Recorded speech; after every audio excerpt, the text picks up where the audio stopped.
Is there a stakeholder that was sort of against this online system? How you convince them? Because that seems like a harder battle. We suffer from syndrome where being exclusive or elite is celebrated. People had resistance about the very idea that how can my son or daughter study with my driver's son and daughter.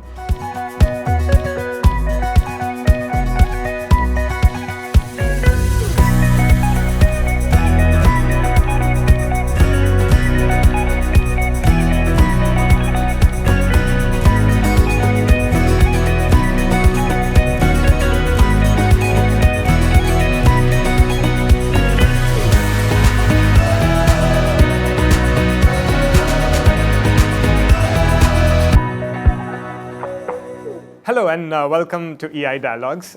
It is our endeavor to bring conversations with leaders in the sector who have made changes and who have brought about a lot of the transformation to understand why, the what, when, how did they manage to do this, so that we have a better appreciation and understanding of the nuances and complexities of the system we work with. My name is Pranav Kothari. I'm the CEO of EI. Our vision is to see a world where children are learning with understanding, so that they have conceptual clarity, they have the 21st century skills to succeed in life. We want to create more ranchos and less silencers. We do this by making assessments that are used by students from grades 1 to grade 10. The idea is to provide diagnostic information to the teachers and the schools to know where the children's current knowledge levels are and how they can do to help increase on that. We also make an adaptive learning software that complements the teachers to be able to help children learn language, math, and science in 10 different languages during the school time. Today I have the opportunity to interact with Anurag Kundu. Anurag was a Teach for India fellow, then worked at Indus Action to bring low-income students an opportunity to study at the top private schools. He then went on to become chairman of DCPCR, which is the Delhi Commission for Protection of Child Rights. And his most recent role is with the government of Punjab across multiple sectors. I'm curious to know, how does Anurag diagnose a system? We all say we want to work with the system, but what is a system and what are the challenges of a system? And how do you identify the key point which allows you to make the impact that you are so desirous of making, but identifying what will move the needle and what's the highest leverage to be able to do that? And once you have diagnosed and identified what you need to work with, who do you tell what? The same solution can have different narratives depending on the person who's hearing it. So I'd love to hear from Anurag on how he has managed to do this in his career that has navigated multiple systems and the ability to make a change that's measurable on this. So welcome to EI Dialogues, Anurag, and I look forward to chatting with you today. My pleasure. Thank you.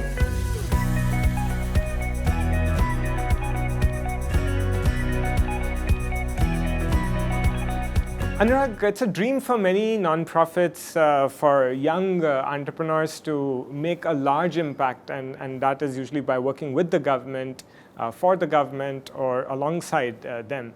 Would love to hear of an example where you brought about a change within the government. How did you go about doing that? So before I started working with Delhi government, I was working with an organization called Indus Action. Indus Action work back then, now it works for a range of things actually, but back then it used to work for the implementation of a specific provision Right to Education Act, which is about 25% reservation for economically weaker section and disadvantaged groups in private schools. Now back then, this was pre-2015, the entire process used to be offline. We wanted to transition from an offline admission process, which was school based, to an online centralized admission process through a common website or a portal or MIS. Now, this was the problem statement essentially, that we needed to persuade, compel, coerce, cajole government of Delhi into causing the transition. And that's when I was still at Indus Action. So we did a bunch of things, and that's where one of my earliest learning lay in terms of working with the government, that we need to now, before, why we were passionate about this transition was very simple. In an offline system, our parents wants to apply to 7 schools, will need to visit 7 schools, procure admission forms, then fill those 7 admission forms without error, then submit those applications, 7 application forms to 7 schools individually. In more cases or most cases, they would be made to run around for this document is missing and that document is missing, and then submit, and then an offline process of lottery will take place, which may or may not be rigged. And if somebody has a perception, right or wrong, about the lottery being rigged, they need to first find resources to file a complaint, and then that complaint will need to be dealt with by the government. The result was, judging by the self-reported data, nearly 30% of the seats were filled in Delhi in 2014-15. That means roughly about 29,000 seats were empty year on year. Now, the reason we wanted to shift to online process was because now the parents, instead of having to visit 7 schools so many times, can just log in and apply to 7 schools which are already in the surrounding. And the computer, by virtue of lottery, will just say your school is ABC. School will be informed that so-and-so child will be coming to you in so-and-so timeline. Please give the admission, and enabling the department to track that entire process better. Easier said than done. Sounds very simple process of essentially building some web forms or building an MIS, and then giving logins to 1,500 schools. But not really easy, because you approach the officers, they have their own share of problems. Although this particular section draws much more attention than the rest of the provisions of the RT, and also this provision then burdens, not for bad reasons, but burdens the officers. So we wanted to solve for this problem, and our reasons were very simple, that the parents are going through a harrowing process. But I do not, at least that was our experience, different people see the same side of the problem differently. So the problem that you were trying to solve is how do we implement, Section 12 of Correct. the Right to Education, which essentially allocates 25% of seats in the private school system to students who may be currently today going to a government school system or elsewhere. And historically, this was a paper-based process, Yes. which resulted in a series of inefficient work, as well as, let's say, litigation when people were unhappy with the outcomes that were coming, as well as the fact that it was not even filling more than 30% of the seats. And so when you built the system, who were the stakeholders that you had to convince? What was the pushback from them? And why did they choose to accept it? Would love to hear that. So the first and the foremost stakeholders are parents, and of course concerns and legitimate concerns around whether they'll be able to adopt an online process, and what will it take to enable them to adopt an online process if it's better. Then the relevant bureaucrats, and when I say bureaucrats... So let's stick with the parents, right? So the parents were concerned with the ability to navigate an online system. This is a topic that's of deep interest to them, that it's a lottery for their son or daughter to go to a top private school in the city. What did you do? What did you say that they sort of endorsed this idea and were willing to give up a paper form where they feel they have more control, they know how to do this, put a stamp or a signature or a thumbprint to do something that's online? So Pranav, the good, and that's perhaps the geographical advantage. The good thing about Delhi is, no longer true because of how much smartphones and internet have penetrated. But in 2015, there used to be cyber cafes. Now cyber cafes are fast disappearing. But the cyber cafes proliferated in the last decade and a half, and now again disappearing practically, at least from the urban parts of the country. Now Delhi practically had cyber cafe in every third street. So the fact that the cyber cafe, which would charge you about 20, 50, 100 bucks and fill your form, vis-a-vis having to miss your daily wage, pay on the commute to the 7 schools multiple times, and then multiplied multiple times wage losses.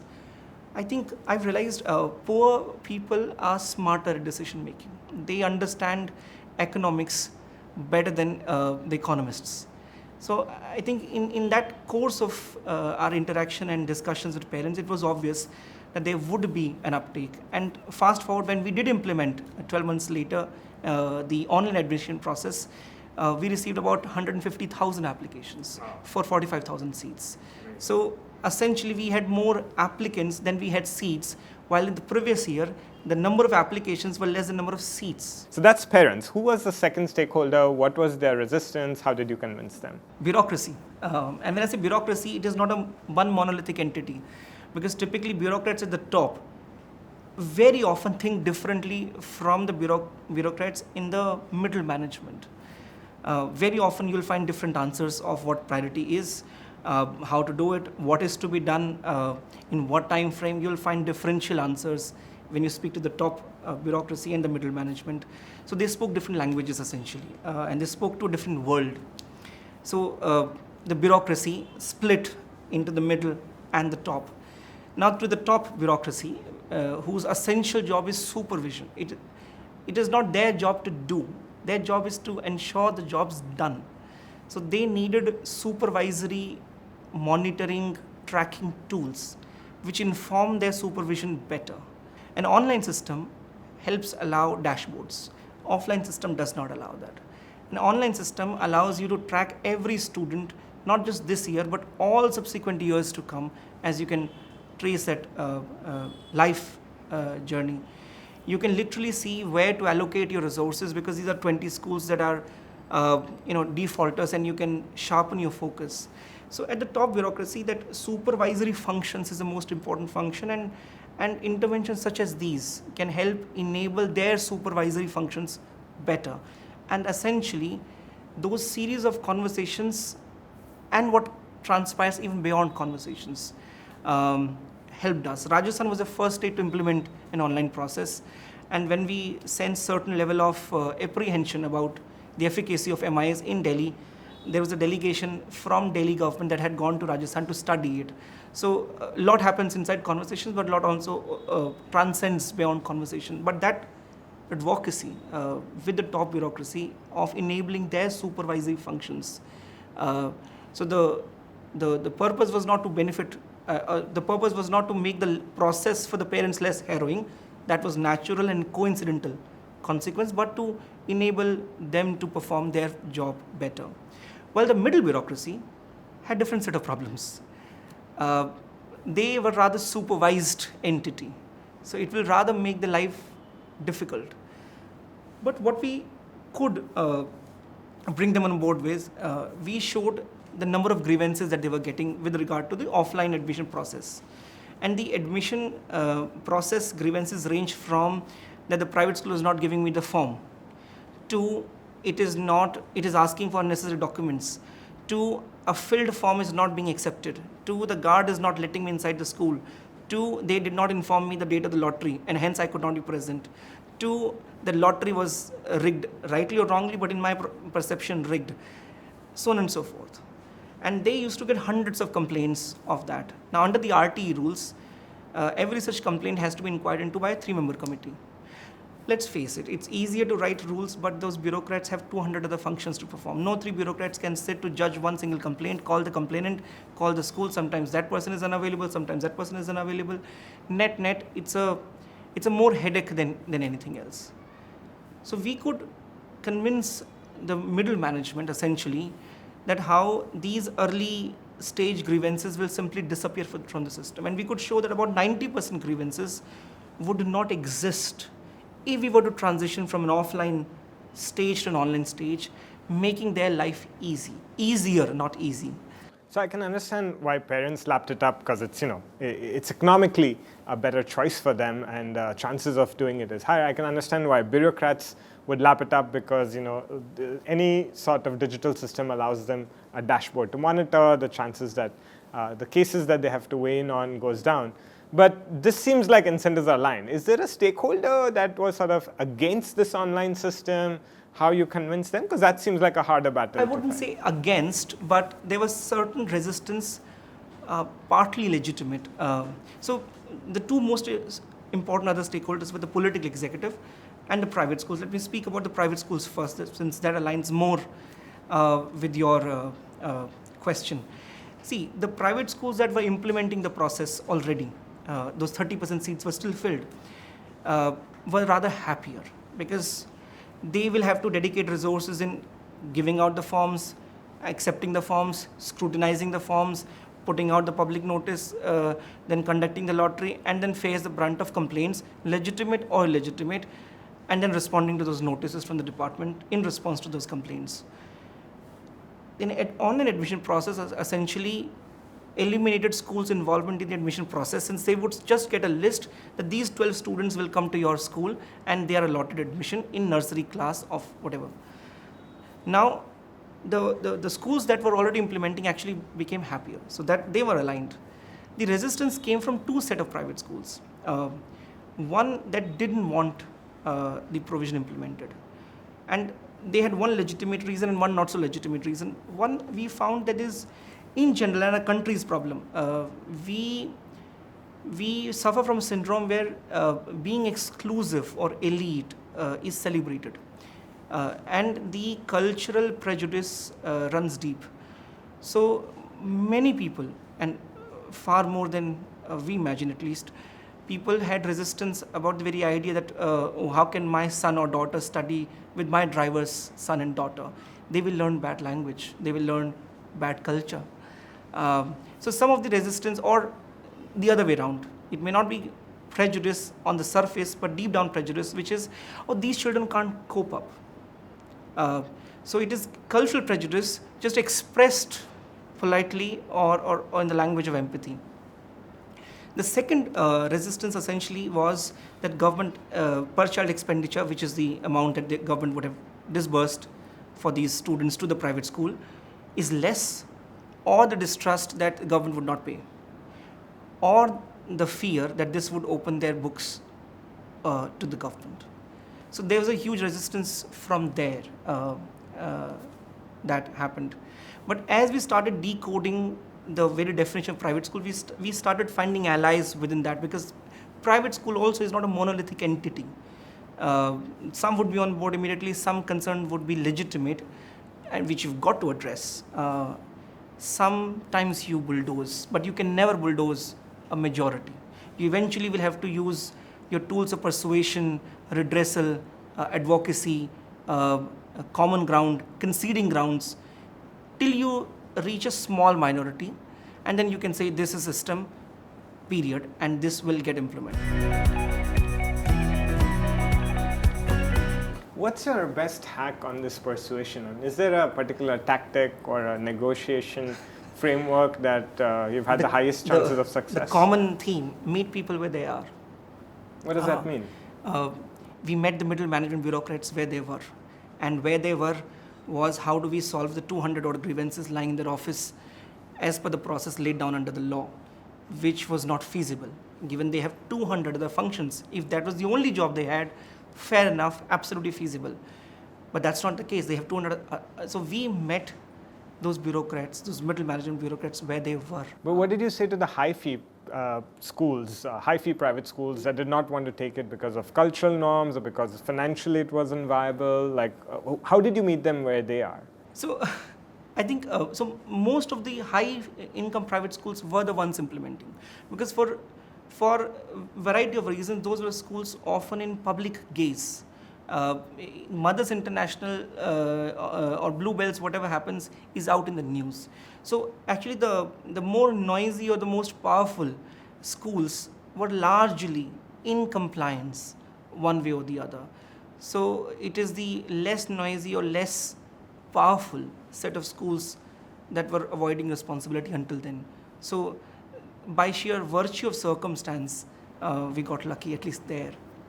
But let me point out a contradiction. Now, with the political executive, not so much true in Delhi, but in general in country, one way of looking for the political executive for uptake of this kind of a transition from offline to online is how that speaks to your constituents.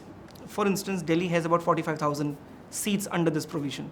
Now imagining 45,000 families, children coming from disadvantaged backgrounds, so economically weaker section, now being grateful to you for the fact that they will study in private schools 5 years, 8 years for free.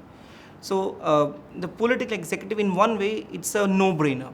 On the other, there is a contradiction, which is that the system, the new proposed system, takes away discretion.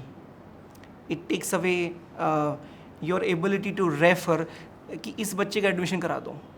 Problem ये computer नहीं समझता कि minister है कि ये कौन है, वो रैंडमाइज लॉटरी ही कराएगा. So in some sense it's a contradiction. At least Delhi in that sense was blessed with a political executive that prioritized transparency and people's interest over the competing conflict of that you retain all the powers and maintain discretion. And which is why, at least as they say in democracy's language, opposition is wiser because it seeks decentralization. And when the opposition becomes the ruling, they don't want decentralization because now they are the ones having power. Right. The good thing was Delhi at least was blessed with a government that prioritized transparency, that prioritized people's interest. Thanks for sharing about how a change to digitize the admission systems to be compliant with RTE, to take a quarter of the kids from low-income backgrounds, you were able to sort of talk to multiple stakeholders. You were able to convince the parents because it's a much easier, simpler way, even if the bridge to technology was harder.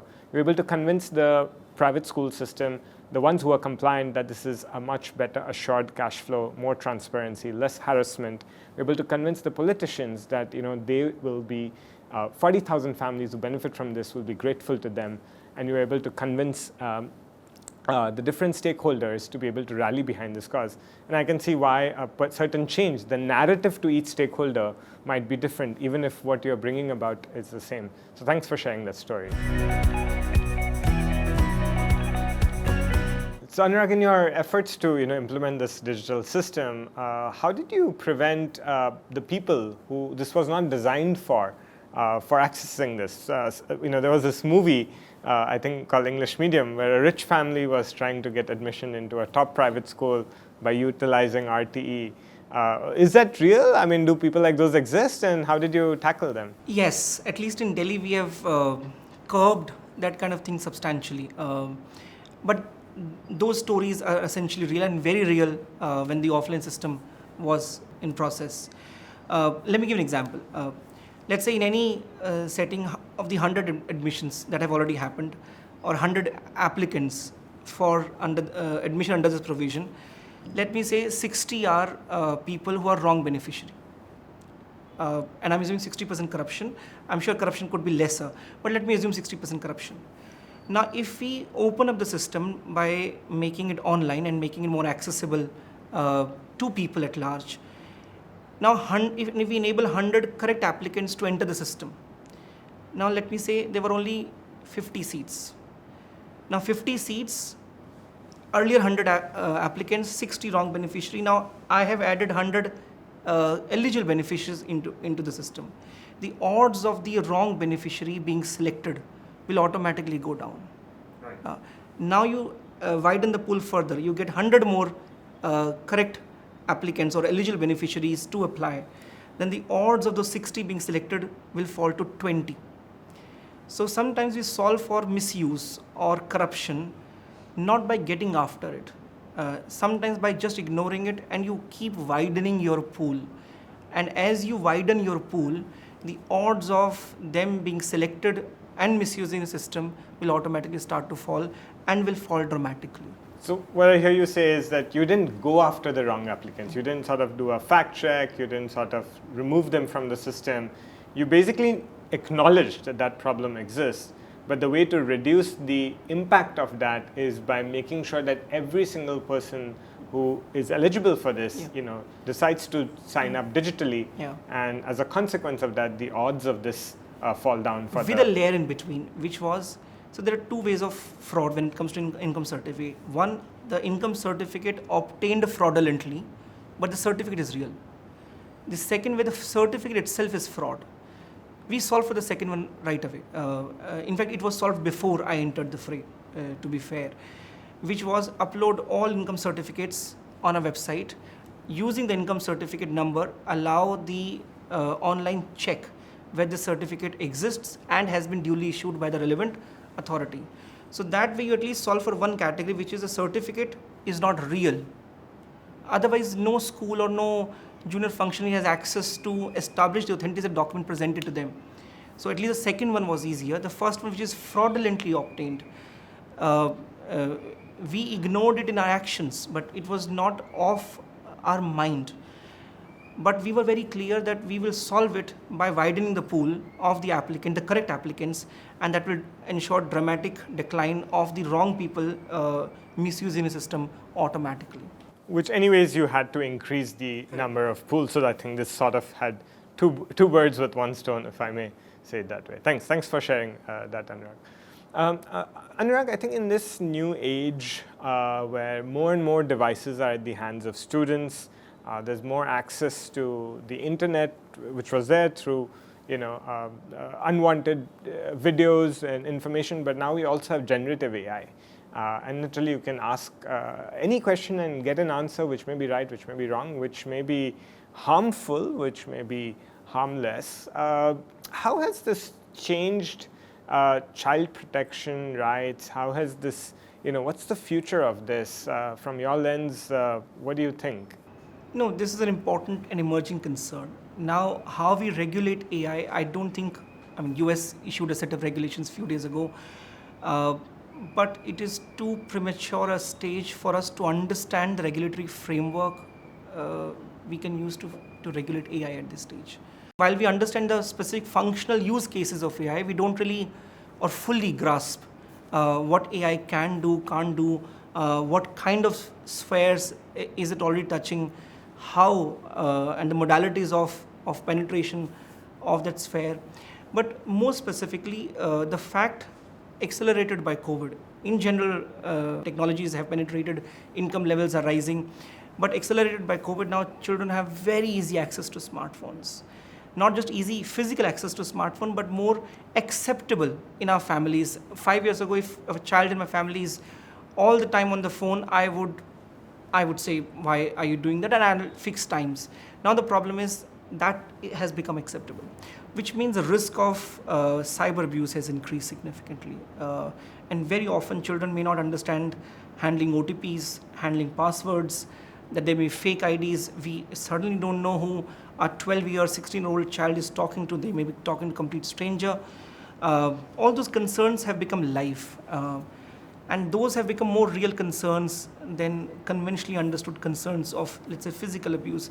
Now that will or likely to happen through cyber channels. At least a few years ago, we knew who our child was interacting with. Certainly, we don't know anything, who they're interacting with, what they're liking, what they're watching, what they're reading, and how their mind stands impacted because of that. I don't think we have clear answers apart from very basic first level checks, but that's an area which becomes important now. How will we tackle it?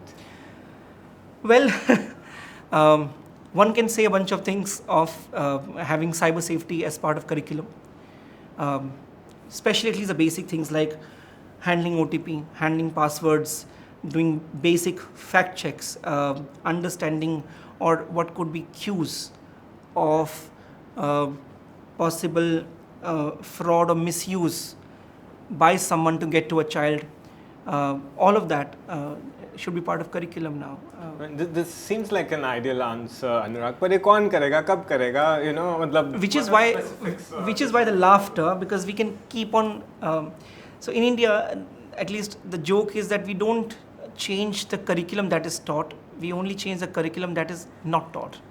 So instead of now not teaching simple physics, chemistry, maths, and biology, or other subjects, we will now not teach cyber safety. Because as Asar points out, our children, if we can't get our children to read after years and years of schooling, so we are only changing what we are not teaching. We are not changing what we're teaching and what they're learning. But you still haven't answered my concern on how we will fix this as a nation. Pranav, the digital tools are essentially tools. Let me go back to the previous example of, certainly I don't know who my child is speaking to on Facebook, on Instagram. But even if the digital tool were not to exist, I am obligated to build a safe space for my child, wherein the child can come to me and ask curious questions, can ask silly questions, can ask perhaps inappropriate questions, and we can have honest conversation about it. Now the tool in place, all the more reason for me to build that safe space where the child can come to me and actually openly share that, I'm talking to this person sounds interesting, and that will enable me to actually get to know, oh, that this may be a case of somebody getting to you through fraudulent means, or the case of cyber abuse. But these are all tools, and the tools are essentially, I mean, getting our children to learn a few things is useful, but essentially that will be, speaking to the symptom. Sometimes important, but speaking to the symptom. You have a demonstrated career in influence, and you've managed to sort of convince a lot of people about many things. On this topic of, let's say, safe use of AI and technology by students, if you had the magical powers to sort of convince parents, teachers, students, principals, data regulators, telephone companies, you had a magic wand, how would you utilize to solve this vexed problem? Pranav, my honest answer would be, you go to a bunch of stakeholders, hear out what's possible, hear out what do they want. Because the answer can't be depriving our children of smartphones, because that will not be feasible. At the same time, we can institute some child locks, etc. At the same time, I don't want to institute surveillance system where we are literally tracking everything our children are searching. So I don't have an answer at this stage. So even if I have the magic wand, or I have a genie, I don't know what my wish is. I have a larger concern in mind. But if they were to say, let the solution pop out of your mouth, I don't have it. And honestly, despite having worked in DCPCR, not many people has much understanding which can answer your question at this stage. Anurag, many people who are watching this video are probably people who are have this wish, this dream to work with a large system. They have this idea, they are passionate about this cause, they want more and more people to benefit, and of course a lot of that would have to be with the government system. So how does one start on this? How does one diagnose who the system actors are? What are the different ways to work with them? Where is leverage? Where is the Pareto principle that can be applied on this?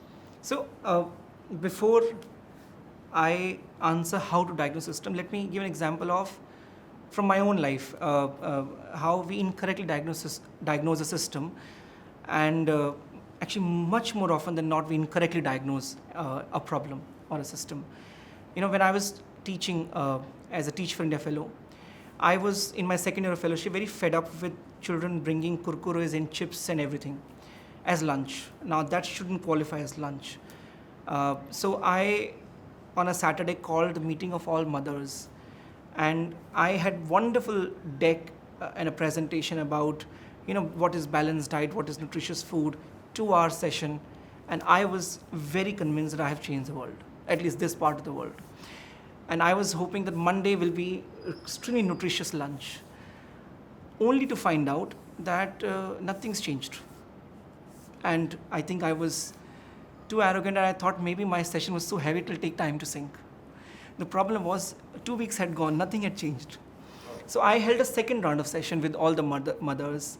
This time I used the power of inspiration, of what how healthy child income levels, relationship of healthy child with the future income levels, etc. And I think this time I was absolutely sure I changed the world. The problem was the world hadn't changed. I held a third round of session. This time I used the power of fear. I literally, in my deck, made them see this is what goiter looks like, and your child will have it if your food lacks iodine. And I was very convinced. The world still didn't change. Oh my God. And I called 2 of the students' mothers who I was close to and sat them down and said, दीदी आप तो मान जाओ कम से कम, बाकी नहीं मान रहे. आप तो मेरी बात मानते हो हर बार, तो इस बार मान जाओ. And she said, भैया आपको क्या लगता है, हम बेवकूफ़ हैं, हमने इनको पैदा किया है. ये सारे जो लेक्चरबाजी है ना कि खाना अच्छा किसे कहते हैं, ये हमको अपनी प्रेगनेंसी के टाइम से मिल गया था. हो सकता है आपकी तरह साइंटिस्टों के नाम हमें ना पता हो, स्पेशली ये she was referring to vitamins and minerals, ये शायद नाम हमें ना पता हो, बट हमें मोटा मोटा पता है कि अच्छा खाना, पौष्टिक खाना किसे कहते हैं, हमें पता है. And I was like, what's the problem? Then, and she said, भैया आपके सारे एग्जाम्पल्स ना, 2 प्रॉब्लम है उनमें. पहला, चूंकि आप वेजिटेरियन हैं, आपके सारे एग्जाम्पल वेजिटेरियन थे. And I was teaching in an all Muslim school. I was the only Hindu along with one more colleague of mine. And that reflected my bias and prejudice at play without me knowing it. 2, आपके सारे examples ना ऐसे है. दाल, ये 2014 की बात है. दाल 140 रुपये किलो है, लाओ दो 140, मैं कल 1 किलो दाल बना के भेज दूंगी, लाओ दो. एंड आई वाज लाइक मैं 1 दिन दे दूंगा, 2 दिन दे दूंगा, कितने परिवारों को मैं रोज़ 140 रुपये दूंगा. एंड शी सेड कि ऐसा खाना बताओ ना जो पौष्टिक भी और थोड़ा सस्ता हो मार्केट में. तो in my diagnosis the problem was that of lack of information और lack of inspiration for their own child और lack of understanding of adverse consequences. But the problem was not either of that. The problem was the low cost diet design. And I was not going to the sabzi ki market and पता करें कि भाई कौन सब्जी का क्या rate है ज़रा बताओ, and design a low cost diet accordingly. I was constantly misdiagnosing a system. Now when we joined the government, the other problem was the parent teacher meeting. The attendance at the parent teacher meeting of the parents was remarkably low, a single digit %. Now you speak to anyone, and this is an example of limitation of just speaking to people, a limited set of people, कि क्यों नहीं आते ये parents, क्योंकि वो daily Vaser इसलिए नहीं आते और वो इंटरेस्टेड नहीं है इसलिए नहीं आते. Those facts, those could be facts, but surely those couldn't be adequate explanation, because it's rare to meet parents who wouldn't give a world for their child. These parents shouldn't be any different. So we spoke to bunch of parents and a team led by Shailendra spoke to bunch of parents, and we figured out very simple explanation rather than these. And the explanations were कि हमको मतलब वहाँ पे unwanted feel होता है, तो हम क्यों जाएं? So the solution was, we will write formal invitation to you in Hindi कि प्रिय प्रणव, कल आपके बच्चे के स्कूल में मीटिंग है, हम चाहते हैं दिल से कि आप ज़रूर आएँ. And so we literally sent invitation letters, because that's one way to communicate that I want you somewhere. The second problem that emerged was कि जाते हैं ना तो ऐसे ट्रीट करते हैं हमें बिल्कुल जैसे हम क्रिमिनल आ गए हों, ना बैठाने की जगह, इतना वेट कराते रहते हैं, खाम का कोई तमीज़ से बात नहीं करता. So we sanctioned a budget of 1 cup of tea and let the school speak to the local tent house and कुर्सियाँ मंगा ले वो. Nobody minds waiting. People mind being made to wait in an undignified way. So वो हो गया. Third problem was कि sometimes children weren't, and this is how we learned from children, weren't telling the parents of the parent-teacher meeting. And we spoke to the children and कि भैया आप बताते क्यों नहीं हो? And this one child enacted for us. And he did brilliantly. He said, देखो ऐसा है, यहाँ मेरे पेरेंट्स हैं, यहाँ मेरे teacher, the 2 adults I care most about in my life. I don't want them to gang up on me, क्योंकि scene ऐसा दिखता है, मम्मी आएगी, इधर से टीचर खड़ी होंगी, पहले टीचर शुरू करेगी, आपको अच्छा होमवर्क नहीं करता है, क्लास में से कितनी बातें करा लो, ये पीछे बैठेगी तो शरारत करता है, मजाले चुप हो जाए, मजाले सुन ले मेरी, आप कुछ करिए. And then once the teacher finishes the mother start, madam आप ठीक कह रहे हैं, टीवी के सामने से हिलता नहीं है, मार्केट का काम बता दें, इसको नानी याद आ जाती है, मजाले मेरी बात सुन ले, चिल्लाता अलग से है. And the child is like, I don't want these 2 adults ganging up on me. And we realized we need to change this interaction. And so we introduced a simple graphic organizer where the teacher will be saying 3 or 2 good things about the child. Mm-hmm. Now everybody wants to hear good things about them. But the only condition that you will get to hear what are the good things about you from your teacher is you drag your parents. And we realized there was multiple set of barriers. One barrier that we found was कि क्योंकि वो daily Vaser या जगह काम करते हैं, उनको छुट्टी, हमारी छुट्टी पेड होती है. आपकी EI में भी बहुत सारे होंगे कि कॉन्ट्रैक्ट में आता होगा इतनी छुट्टी आपकी पेड है, आप अवेल कर सकते हैं. What about let's say cook in my home, because it's a informal way of engagement, there is no contracting.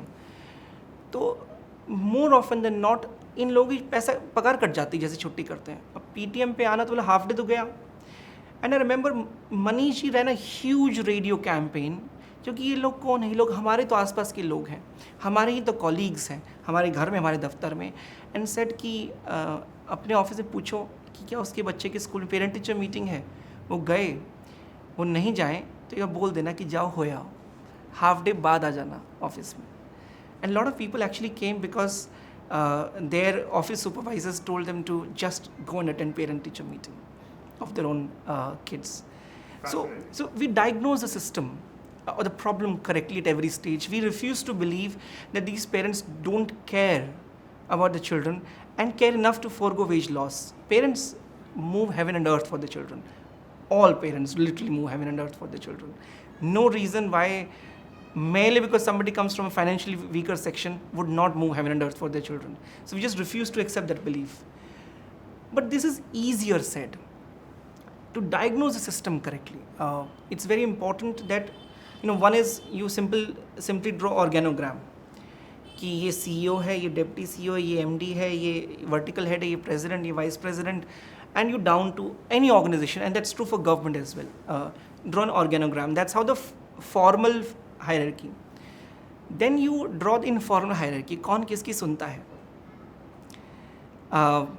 Very often we'll find the PS or the EA to the CEO more powerful than many other vice presidents, because they may, I'm saying not true for all organizations, not true for all CEOs or all EAs, because they may command easy access and ear of the CEO all the time. So they may be actually more powerful than vice presidents in some of the companies.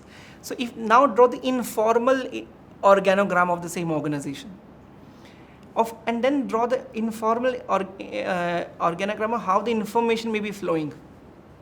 Both formal, which is a file sarkar mein jati hai, and one is the informal, and that may be governed by how they are sitting, to how often which groups meet whom, etc. Once we draw these, then see if I want to change A or bring a reform A, who are the set of people who will immediately benefit from that reform? They are your natural allies. Who are the people who will perceptionally benefit from that reform, may actually not benefit actually. They are also natural allies, because ultimately we are governed by perception of our perception of the world. Then who are the people who are just on the edge, who may have concerns? Address the legitimate concerns. So you, again, it's like eating the khichdi. You keep chipping away. Then perhaps you inbuilt certain carrots into the system to bring in one more section. Then and last, you might have to even build in or embed in your design a stick. But that will be the last tool in your pocket. So you design that system, you informally see whose loyalty lies where, whose aspirations lie where, whose inspirations lie where, whose prejudices lie where. And once you superimpose all of this, you have a view of the system that allow you to navigate. You know that for a middle management, that grievances is the topmost problem. I want those grievances to disappear. For a compliant private school, I want this chick of the admission process to be done and dusted. For a low-income private school, you want a short cash flow. For a top bureaucrat, you want a tracking system. For a political executive, you want to serve your people who elected you to power to begin with, and so on and so forth. So this superimposition of formal organogram, informal organogram, information flow, biases, prejudices, who is the natural ally, who are allies, who are on the edge, who may be incentivized, who may be disincentivized, whose prejudices lie where. This superimposition, whatever this complex ball looks like, is your diagnosis of the system and allows you to navigate that system more effectively. Why do most people make mistakes? What's a rookie number one mistake that people make in doing what you're recommending in this beautiful illustrative? I think that assumes that making mistakes is not a good idea. I think making mistakes is a phenomenal idea. As long as we don't make the same mistake again, as long as we don't make the mistakes with malafide. So my question is, like, when you're saying, diagnosing the system and then finding leverage. what do people miss? Like, why do people not do what you are saying? Most people, not all, or even organizations, are easily wedded to a certain theory of change. In my understanding, let's say, let me go back to the parent-teacher meeting example. Now, let's say at some stage I realize, oh, something else is a more powerful reason of bringing the parents or preventing the parents from coming. But continuing to be stuck on, I will send the invitation letter, will not work. So the constant openness to constant feedback and constant iteration is a difficult job, and it's not a difficult job only administratively or logistically, it's also cognitively difficult job. But that's what most people do miss out. So that consistent openness to collecting feedback, and that feedback collection need not be fully scientific as perhaps research scientists would do. It could also be listening to the stakeholders, being on the ground, be on the ground as much as possible, see how things unfold, speak to people who are actually in charge of implementation, and keep iterating. And that's where we miss out most. We become, whatever we propose are great proposals at certain point in time, not denying that. But very often we forget to iterate, change, contextualize. We only speak to contexts. We only speak about contextualizing, but we don't really contextualize that much. So I think that's what we miss out on. Thanks, Anurag. I really enjoyed our conversation today. I found the importance of diagnosing a system, right? Where is the problem? And this has to be more an inquiry-based approach. Of course, we all come with our preconceived notions and assumptions of what the starting point might be, but how do you constantly calibrate based on what the audience is listening and actually doing by listening or not doing as the first primary step? And then finding out what's the 80-20 on this, where is leverage, right? You can't have multiple goals. You've got to be optimizing on a singular goal, if at all possible, or a few set of those.